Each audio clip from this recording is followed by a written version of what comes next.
Business intelligence and the allocation of capital for CEOs. Hi, I'm Heather Cole, and I'm super excited to share with you what I've learned over the last 25 years as both a CEO and as being a technologist salesperson, someone who sells big companies and small companies technology solutions, and how you can best do that little evaluation that you need to do in your business as a CEO on where should we invest in different capital projects, in technology, because let's face it, technology can make or break your companies today. So I'm going to give you some pointers on how you can even be a technology savvy CEO. No matter how old you are, no matter what your background is, we'll teach you how to get started. And guys, I'm not looking for you to learn how to code. That's not what we're talking about here. We're talking about becoming an analytic and technology leader, and therefore being able to determine how you should allocate the costs and different capital expenses to help make your company more money. So let's get started. Now, data and analytics and technology is changing the world. Let's just face it, we are in another, actually something that's bigger than the Industrial Revolution. It's called the data revolution. Think about how data is changing our life. Have you ever used Amazon? Amazon, I love it because I log in and it will say, Heather, you want this. And it makes these recommendations. And half the time, I didn't even know these products existed. So I'm like, wow, you're right. Now I do want that. And you know what? Not only do they know what I want, they know what color I want it in too. And you might ask yourself, how do they do that? Well, they're using predictive analytics. Predictive analytics is taking vast amount of data, bringing it together and extrapolating assumptions based on that data. And so they see that there's other women my age that love the outdoors, love camping and hiking. And so it makes recommendations based on those things that I love and based on what I've purchased in the past and what these other people are purchasing too. So you need to look at your organization and how could you better leverage data in your company. Now, some people think, Heather, data and analytics is so scary. I mean, I have some CFOs that say, Heather, all I know about AI is I know how to spell it. So we want to make sure you are empowered to start to transition. It's not going to happen overnight, guys, but transition into becoming an analytics CEO. And it does not have to be scary. And I'm going to make it very simple for you because right now, data and analytics and technology are changing the world. And you have a choice. It's like this freight train coming down the track, right? And you have the choice. You can hop on the train and become an analytic and technology leader and steer and be the conductor of that train, or you can sit on the tracks and watch the train as it hits you, because if you don't start doing this, your competitors will. So technology is so important. Now, who is this presentation for? CEOs and executives that want to increase their profits. That's all of us, right? Streamline processes. Yep, that's me too. Discover new techniques and how to evaluate capital spending. So I'm going to share with you the 10-step process that I go through when I evaluate projects and whether I should invest in them or whether maybe I should invest in something else.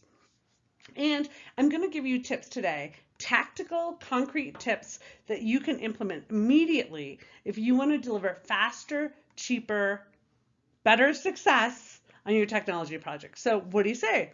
Does it sound like it's for you? If not, just log out. But hopefully I'm going to share stuff that not only do you want to learn, but you want to share it with your teams. So I always hear from executives, Heather, especially CFOs, Heather, IT projects are always over budget and they never realize the ROI. Now, I'm just going to go on record to say this is not true. They don't always.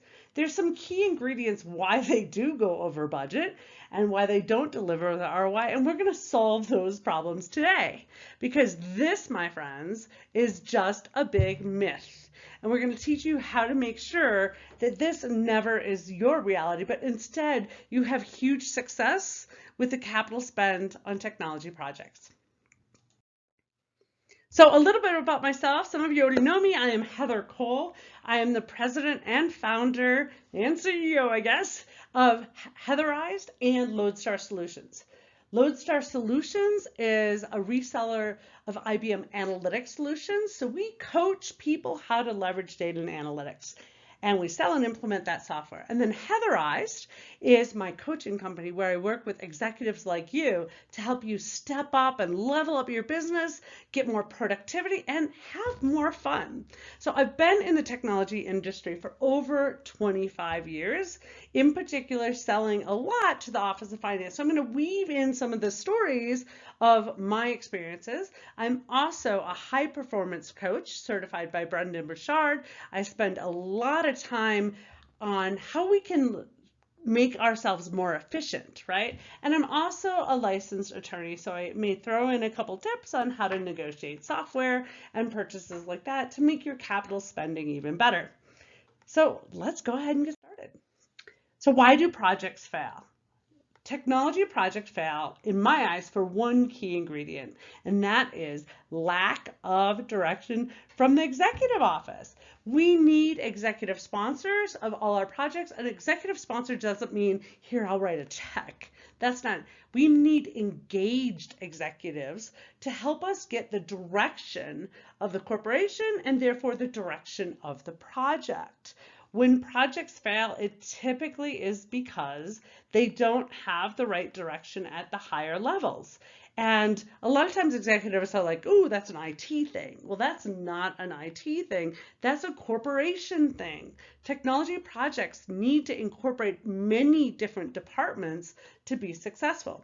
So one, they lack direction, and two, they lack information, and this is often a product of bad communication. So we're going to share with you today some tips on how you can solve these as well.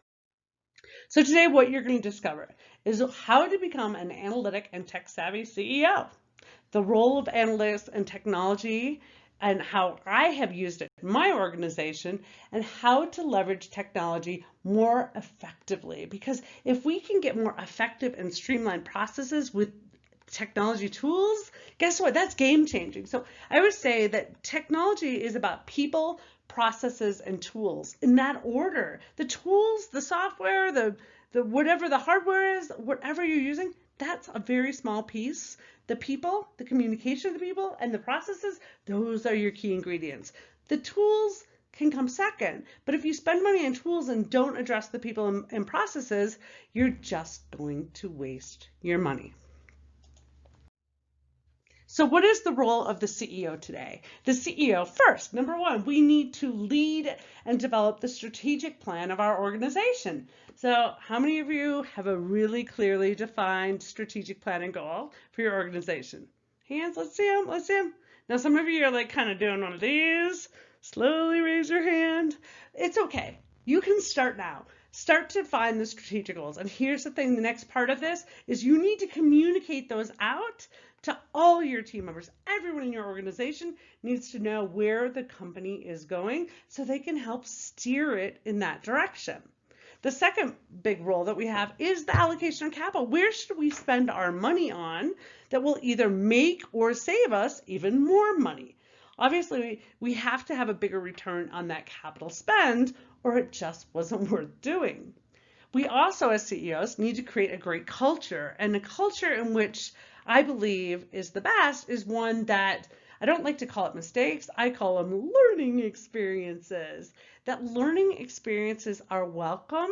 And I would say if we're going to fail, let's fail fast and learn something and keep moving. And so how do you create that culture? Because that is a key ingredient to having capital investments that are rewarding. And then of course there's managing your resources and managing the overall operation. But at the end of the day, what we're looking for is how can we make or save the company even more money? Now, before we get started, I'd like to go into the discipline approach of capital allocation. And I always kind of bring my finance background into this, and I say we got to look at capital in a little different ways. I look at capital allocation as I got this bucket of money, right? Or, you know, maybe it's even access to money. And how am I going to spend that wisely so it makes more money? So we have the traditional operating expenses. So we got salaries and rents and marketing and overhead costs, right? And then we also have capital. So the capital's on your balance sheet, the operating expenses are on your profit and loss statement, and we can juggle those, right? And even when you buy software, for example, you could buy it as a software as a service, that's an operating expense, or you could buy a capital asset with on-prem software. So you can kind of manage your books a little bit by how you do that. But more importantly, it's how are we spending our money and is it wise?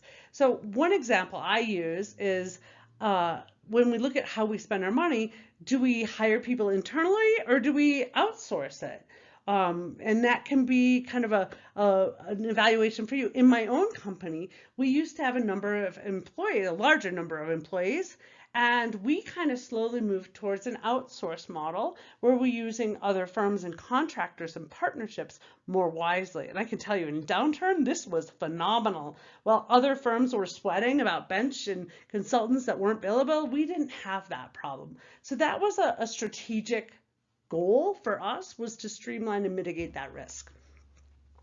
Now, some other things that you can look at is if you are one of those people that you're getting closer to that age of retirement or just looking for an exit strategy, you want to make sure that you look at how you're allocating your capital to help your company be more valuable so that when you do decide to go sit on the beach and drink your Mai Tais, that you can do so making the most money. Now, if you're at the other flip side, the other way about capital allocation is, are you saving money to go after inorganic growth? Meaning, are you going to go buy a competitor or buy a complementary company to help grow your business? And this happens a lot in a lot of industries. We have these mergers and acquisitions going all the time, anywhere from buying a one-man shop to buying a whole organization. So you want to look at your money as, okay, my managing my spending now, both CapEx and operating expense, and then kind of budgeting for that inorganic growth. And then finally, and I think most importantly, if you own the company, is how are you managing the value that you return to the shareholders? Are you doing dividend payouts and so forth, and making sure that's, I always say it's kind of like this, I don't think it's perfect balance. So it's more of a harmony of all points. You want to be able to grow your business, but not too risky. You want to be able to make those shareholders happy, but don't give them too much, right? So it's kind of that balance. And you're going to have to do some tough evaluations, but I'm going to share with you how I do that, and maybe you'll learn a few things that will help you as you're evaluating where do you spend your next dollar. So at the end of the day, what are we really looking for? Is we want to make more money. Now, I hate it when people say my sales number is blah, because to me, sales doesn't mean anything. You know, sales doesn't mean that your company is healthy. In fact, many organizations are selling to the wrong people and not making much money because they have these things called toxic clients. Have you ever had a client that you're just like, oh my gosh, the phone rings and you're like, oh no, I am so not going to answer that phone, right? Well, we're going to talk about how you can increase your profits, and one of the ways is actually defining your ideal client. But first, let's go through the basics. To increase your profits, which is, I think, the real measure of the success of your company, right, is one, you can increase prices. Now, a lot of us are in really competitive industries, so that's not going to be an option. Number two would be to create or add on additional goods or services that you could sell to your existing clients so you can sell more to them. Now, this is a great way to provide complementary services, and you'll always want to focus on adding tons of value to your clients to make their lives easier. Another way you can increase the number of clients you have. So really doing that marketing push, asking for referrals and so forth to increase the number of clients. Now, as you're doing each one of these, especially providing new goods or services or increasing the number of clients, you got to look at what tools are your team members and your affiliates and partners going to need to make that successful, to streamline that so they can do that very quickly, and that the cost to acquire new clients is less than the benefit you get when you acquire them. Now, we can also, and this is something that I've learned in my business, is that when you increase the accuracy of some of your accounting procedures, money magically appears. For example, if you're in a service industry, excuse me, and you are billing time, for example, uh, and you use consultants, are they all following standard billing protocols? Do you have rules on when they should bill and when they shouldn't? What happens if they're scheduled to work with a client all day, even if it's remotely, and the client no-shows them at the last minute? Are you to bill for that time? Do you bill half time? What do you do? Creating those policies and rules around billing can be so beneficial, because suddenly you realize people weren't billing because they felt bad for the client. And I always say time is like a commodity, in the sense that it's like a vegetable in the grocery store. It's going to expire. Once we get past that day, we don't get that day back. So create those policies. Also, double checking if you resell other products from other services and they pay you a commission on it, like on the back end or something, making sure your processes are on there really wrapped up tight is important. Now, defining your ideal client for me was huge. So we had this client that it was, just really toxic. And it was, every one of our consultants dreaded working with this client. The phone would ring and they'd be like, oh no. And so I finally got to the point where I realized this was not good for my team, when consultants are threatening to leave because they don't want to work with this person or this firm. So I called up the CFO and I said, hey, we need to talk. We can't deal with this anymore. We're going to finish this phase up, and then we're going to hand you off to another firm that might be a better fit for you. And then it was like, bing, a light bulb hit right over my head. And I thought, you know what, the reason that our teams aren't working well with this person is because this person has a communication problem. And maybe they have that same problem internally. So when I talked to the CFO and I said, hey, this is why we're quitting, but I realized that you probably have the same problem with this individual, and maybe we can help. And the CFO started laughing. And what I realized is there was a whole nother goods or service offering I could provide that would allow us to help the organization even more, and it was one they desperately needed. So it kind of stemmed us into a different area of our service offerings, and it added a ton of value. So think about, when you have that troublemaker client, is there a service offering there that you could help solve that problem? That could be new revenue for you.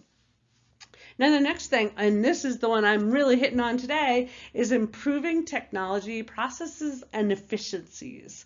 Now, this is really important, because if you're going to invest capital into technology, it's got to work. It's got to streamline efficiencies. If you could have done it manually, just with people at a cheaper value, then stay that route. So I'm going to teach you how you can have more successful technology projects effective immediately. At the end of the day, the real secret is figure out how you can add more value to your clients. The more value you add, the higher the price, because as long as you're providing a goods or service that they really need and that's unique, you're going to be golden. Now, transforming the future, I believe, requires data and analytics. We talked about this before, so I'm going to kind of pull us back to the business intelligence and data and analytics realm. And some of you are like, oh, Heather, I don't want to go down this road, but just bear with me a second, because everyone hears about it and they get all freaked out, like, oh, that's advanced statistics. And it doesn't have to be. In fact, it can be very simple. At the end of the day, analytics and data, for the most part, is one thing: numbers. Now, you might be saying, Heather, I wasn't good at math in the past, but don't worry, just come with me on this journey. The first thing is that we want to measure what matters. There's a great book that is literally called Measure What Matters. And at the end of this presentation, I'm going to give you my CEO recommended reading list.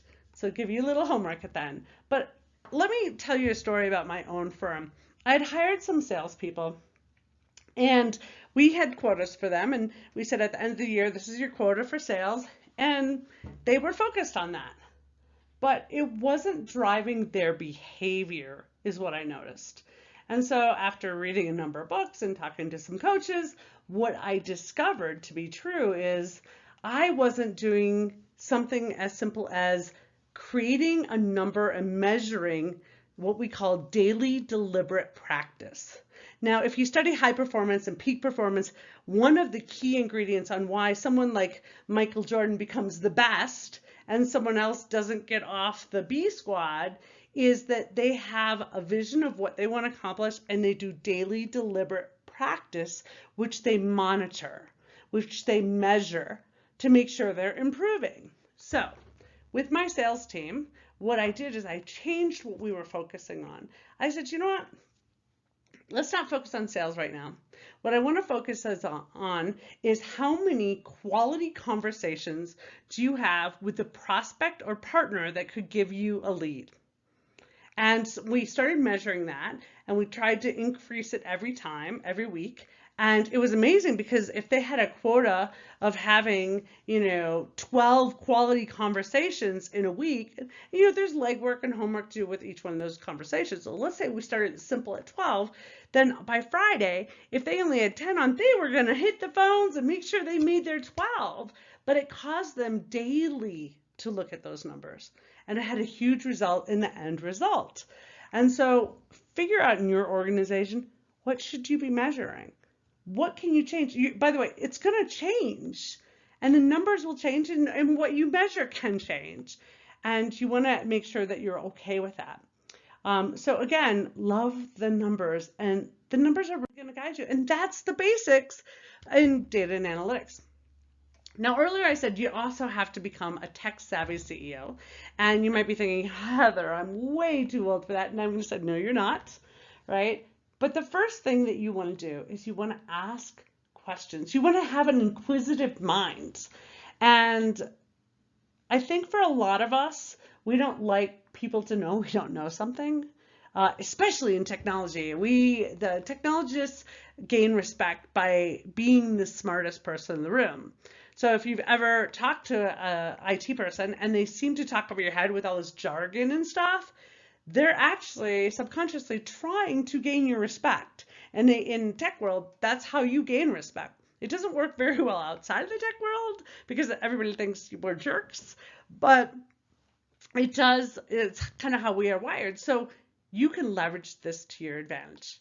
As a CEO, what I want to challenge you to do is to go find someone in your organization that is a little more tech savvy. If you have an IT department, great, go grab someone from there. If you have a friend that's very techy, go ask them to coach or mentor you, but set up once a week calls, coffee break calls, where you're allowed to ask any question, no matter how stupid it may be, about technology and get their feedback.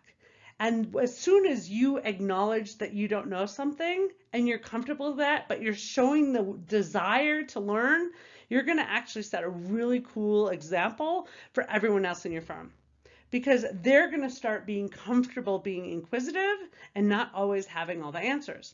Now, the next thing that you can do is partner with other tech mentors. So how do you do this? Well, do you have any vendors that you're talking to about technology solutions? Like I know when clients call us at Lodestar Solutions and they ask, because they're going to start looking at buying analytics software, we start out by saying, have you ever purchased this type of software before? And most of the time the answer is no. I mean, we own some, but I personally haven't been in that process. So then I coach them through the process and say, well, here are the steps people typically take. Here are the questions that you're going to ask within your organization. And basically, I'm setting them up to look like a superstar. So make sure that you can go feel comfortable talking to your vendors. Now, here's a number one mistake people make when they're buying technology is they're like, I'm not going to tell you anything about my company. I'm going to close down. That's all wrong, guys. What you want to do is talk to all your vendors and play out your cards and say, here's our business challenges. Here's what we're looking to accomplish. Here's our timeline. Help us get to the finish line. But when you close the communication gap, those vendors they're just guessing at what you want, and you can't evaluate the best solution. All you're doing is picking the best guesser, the person that guessed at what you want and not understood your real business values or problems. So check that out. And then the other thing is attend industry events. Go find out what tools are being used in your industry and what's working and what's not working. And this changes daily. Technology is changing so rapidly, you want to keep informed. So join those webinars, join the virtual meetings, and when we're able to go live again, go attend those events and ask the questions. The bottom line, the best way to identify if there's potentially another solution is every time you're frustrated with something, you're like, oh, there must be a better way. Boom, that's a red flag. Go Google it. Google whatever that challenge is, find out what pops up. I do this all the time, and all of a sudden I find these new tools that didn't exist. In fact, this happened to me last night. I have a Roku, and we lost our Roku clicker. And you know how tragic that is when you want to watch your certain movie or whatever. And I Googled how to get a replacement for Roku, and I found out there was a phone app that I could just download on my phone, and my phone is now my Roku clicker. Like, bam! There must be a better way, and there was for $2 on the Apple Store. So think about whenever you're in your mind saying there must be a better way, think there might be a technology solution for it. So let's get to Agile and Scrum, which I love. This is one of my favorite things. For years in technology, we have been running projects, what we call waterfall. And how that works is a team of consultants comes in, they meet with you, they identify your problems, they create a solution plan, and they go away and they build it.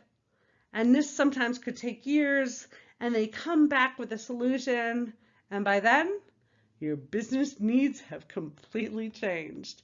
And the technology doesn't meet your needs, and there's cost overruns, and it's not a good project, and sometimes they just toss the whole project out, just like that. Now, I don't ever want that to happen to you, so there's a much better way, and that is using Agile or Scrum methodologies. Now, if you haven't heard of this, just Google it. Again, it came out of technology, and now we're finding it in all different aspects. At my companies, we use it for every project we do. So if we have a marketing campaign, it gets scrummed. If we have working with a new client, it gets scrummed. Everything. Heck, I planned my wedding on a Scrum board. So how does it work? It is a process where you define a minimal viable product. After a certain period of time, which we call a sprint, I'm going to deliver something.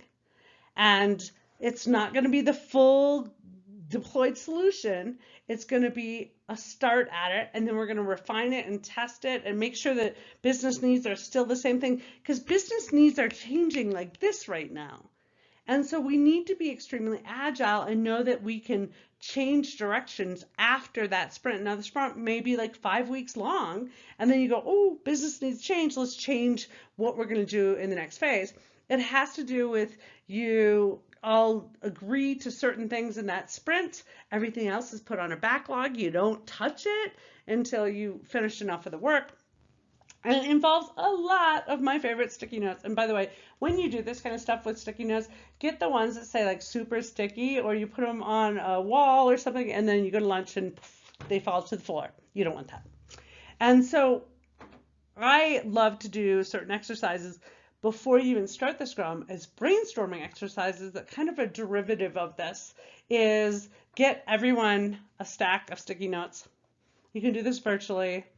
Love to do it live when we can. And you set a timer and you say, okay, for the next 10 minutes, write down everywhere you think our processes are broken, or everywhere if we could fix it, it would make things so much easier or more streamlined or better service to our customers. Or maybe it's an idea for a service we're not offering our customers, but we know our customers need. So everybody writes one idea on the board or on a sticky note, and you put them on the board and you kind of organize them as fabulous must-have ideas, nice to have, or should-haves, nice to haves, and not so important. And what happens is you really can streamline things and say, this is where we should be looking at tools and technology to better serve our business, to help us make us more streamlined and efficient. and help us make more money. So for me personally, Scrum has been magical. There's whole programs. You can get certified. I recommend getting your team certified as at least Scrum Masters so that they can learn this process, and you'll be amazed how much faster projects get done and how much more effective the results are. So once you do that, what you want to do is then document your process flows. Now we do this internally all the time. We identify things that just aren't working as well as they used to, and then we document the process flow. And we identify where are the bottlenecks in this process. And a recent example is, as a consulting firm, we have a lot of statements of work with our clients, so projects that we're doing. So we have to sign the contract with the client and the statement of work with the client. And then if we are using internal resources, we make sure those are all lined up. If we're using a subcontractor, we have to go get those contracts signed too. And no work shall ever go until we actually have all the contracts worked out. And then we also have to make sure we're always monitoring the hours on that project so we don't have overruns. And that process for us was okay, but we started growing, getting a lot more projects, and then our processes just broke. Like the sheer volume crippled them. And we realized, there must be a better way. And so we sat down, documented the process, and we realized that we just needed to create a workflow process.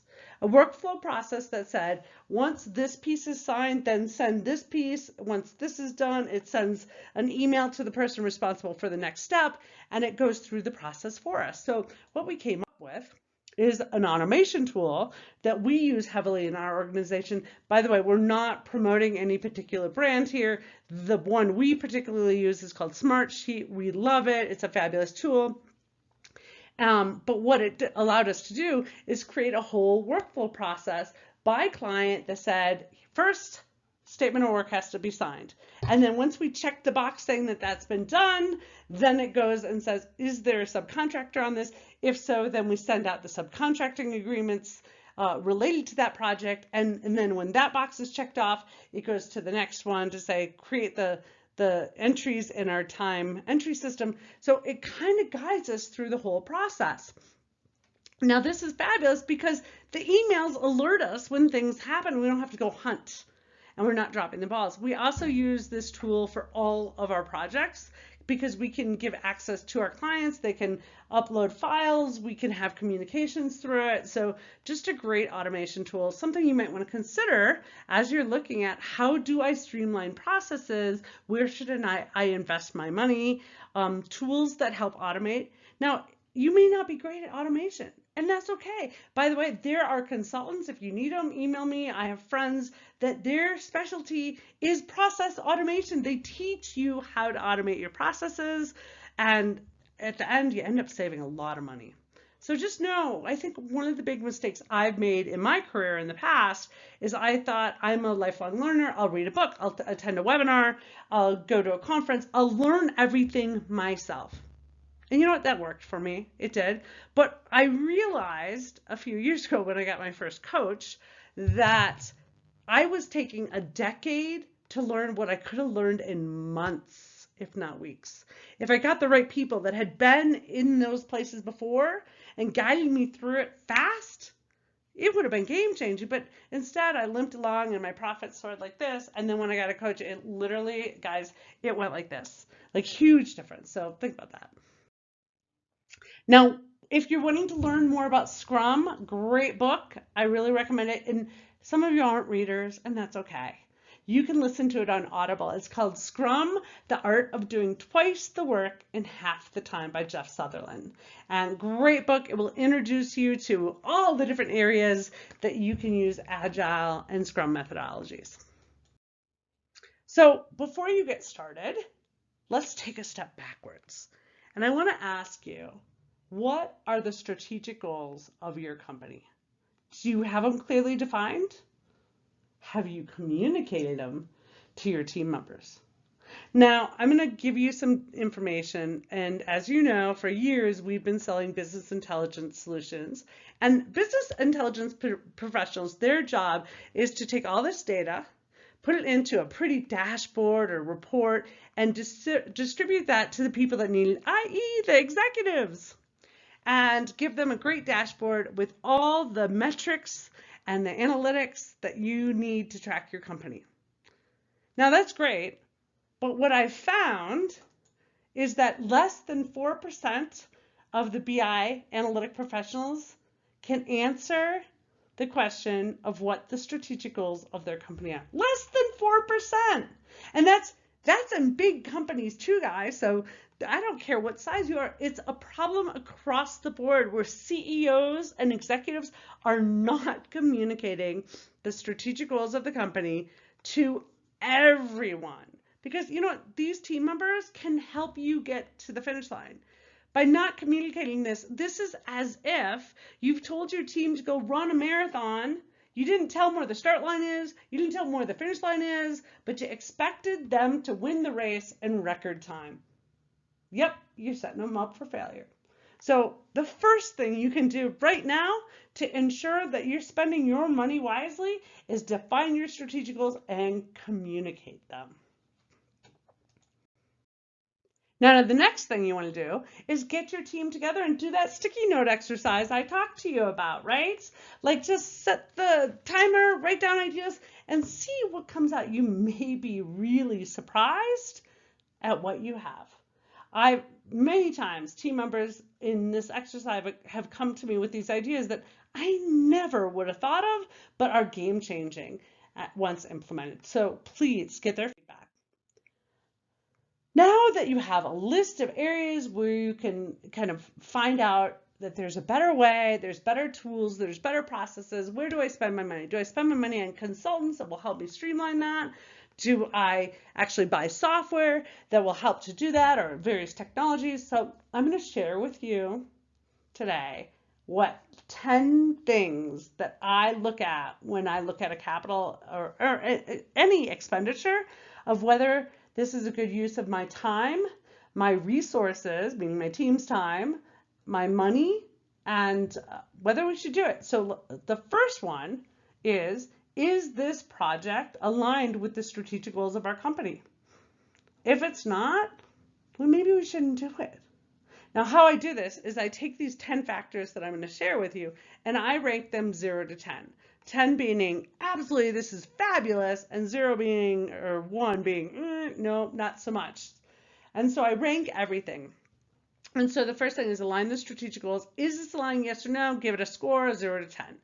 Then I ask myself, is this something that I and my team can get passionate about? Is it going to be fun, right? Because sometimes when we have to do intense work and maybe put in some long hours, if the rewards and it's something we're passionate about, we're going to work harder and we're going to work faster. So that can nudge a project to take priority over another project. Utilitarian value. What value are we getting out of this? Opportunity cost. If I'm weighing 6 different projects, which one is going to take priority? Delay time. How long till I get the results? Is it a 10-year project? Is it a 6-month project? Is it a 1-month project? How fast can I get those results? 0 to 10, I rank those as well. Control. Do we have the power and control to get this project completed? So sometimes maybe a project or new initiative would be reliant on some other party. Maybe it's government regulation, maybe it's a client, and you really don't have control to make it happen. Do I have social support? And what I mean by this is this something that my team can embrace? Do my clients embrace this? Will they help us, get through the bumpy times a little bit? Do I have enough bandwidth and time to accomplish this? So I need to also look at my teams. If I'm just stacking more work on my teams, that's not going to be good for them. They're not going to be as productive. So I need to be realistic about how much time this project will take. Do I have the resource availability? Now, resources aren't just people. I like to think resources is everything. Like if you're doing a data and analytics project, it's the data. Do I have good, clean data? That could be a whole nother project in itself. And then finally, and probably the most important, is your return on your investment, the ROI. So I rank all of these 0 to 10 and get a score. And then what I do is there's 10 items and you score them 0 to 10, the top score is 100, right? So I get a kind of a number in there and I can evaluate this project versus another project and see if it's good use of our time, money, and resources. Now, the return on investment is very important, so I want to dive into that a little bit more deeply, but remember to score each area.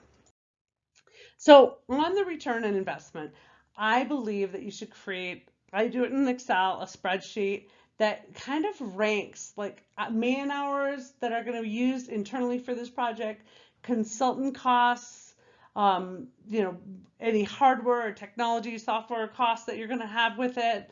And then you also look at your benefits.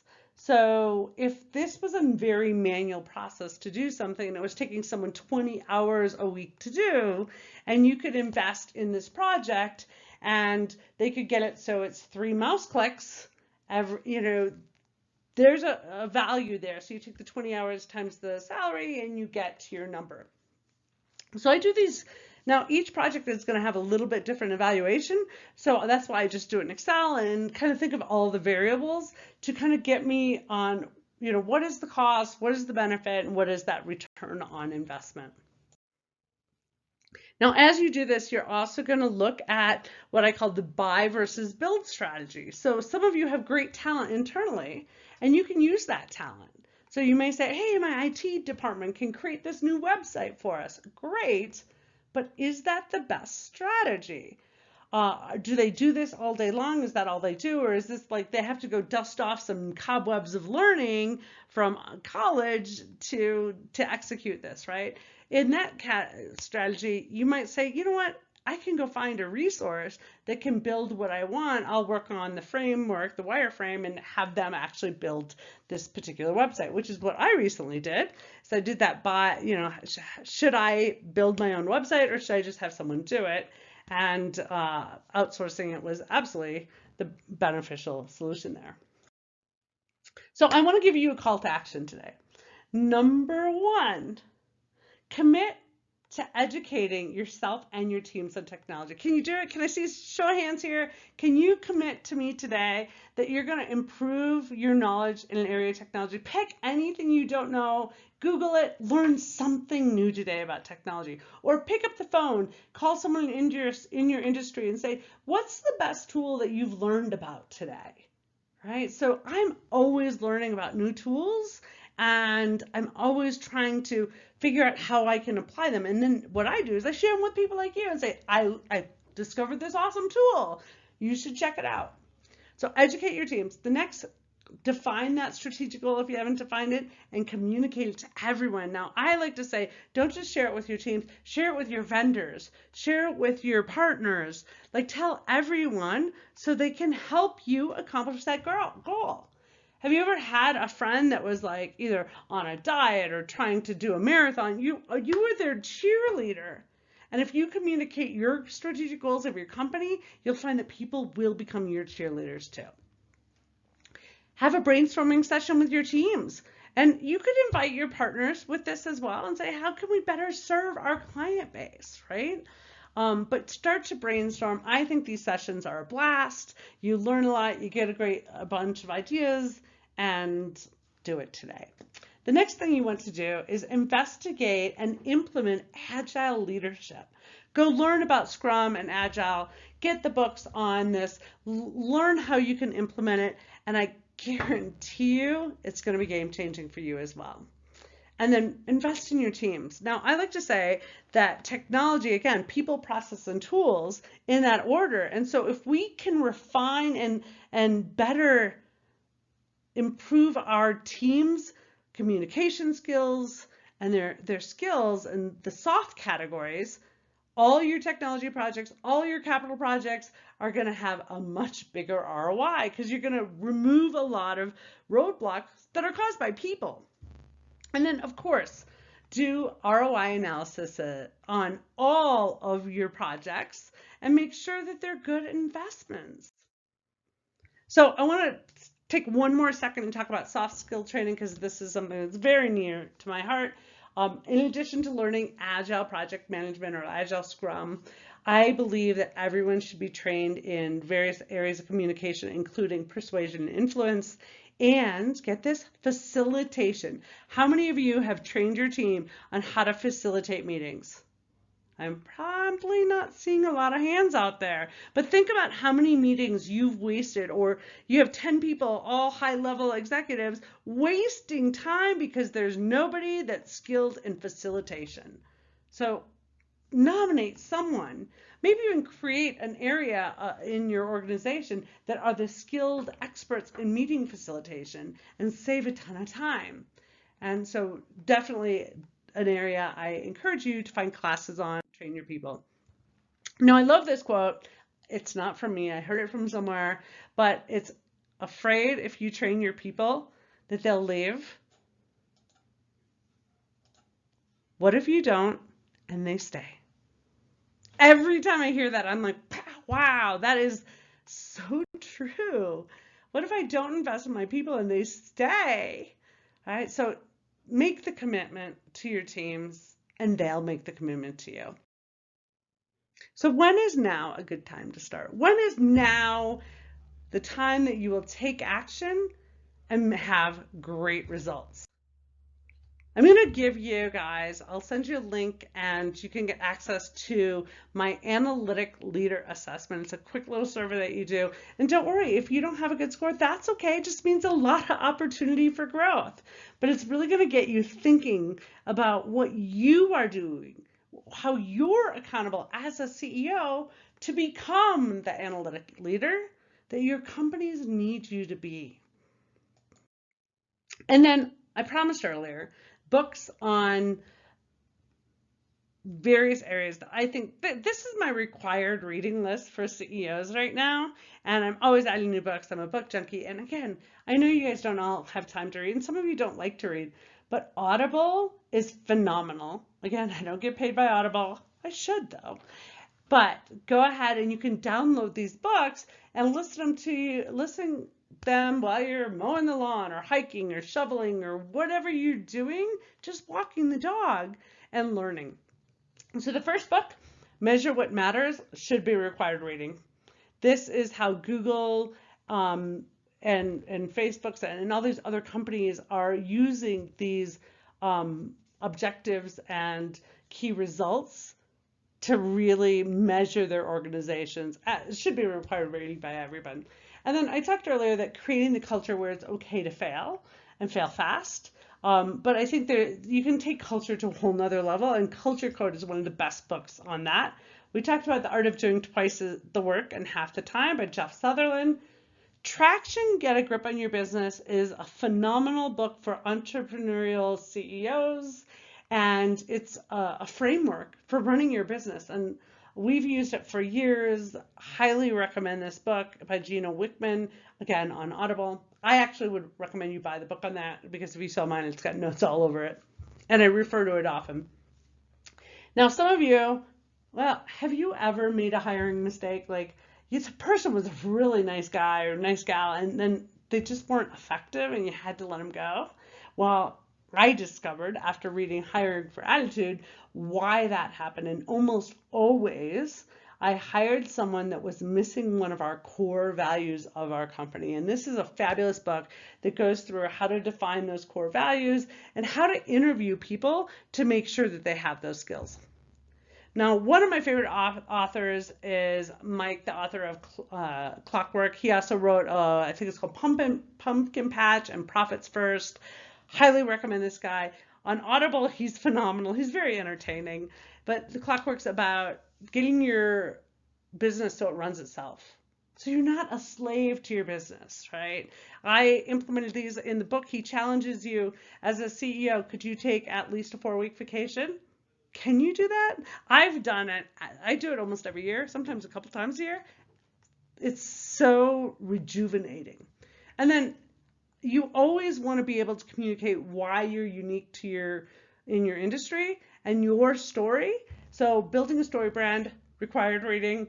It talks about how you need to communicate to your audience, and also how you should redesign your website to communicate why you're unique and why they should work with you.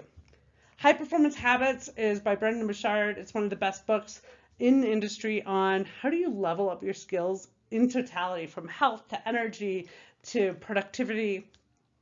As a certified high performance coach by Brendan, highly recommend that book. Power Questions, great questions to ask your clients. I think one of the best questions I ever ask is, what's your biggest challenge? Because I tell clients, if I don't know how to solve it, I probably know someone else that does. So let me help you with your biggest challenge, and then we can talk about what we're really here to talk about. And then finally, Persuasion. And I know my talking head is covering this up right now, but this is by Cialdini, and he is one of the best authors on persuasion and influence. He has another book called Influence, should be required reading by everyone.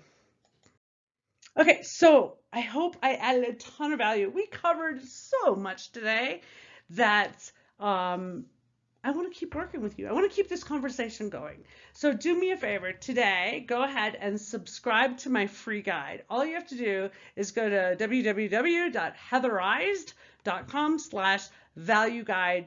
When you subscribe, you'll immediately get a download of how to add more value and increase your profits. It's a guide that I wrote that will help you figure out creative ways to add more value to your clients. And I can tell you that over the last couple of years, our profits have soared, and it's all because we constantly think about our clients in the perspective, how can we add value?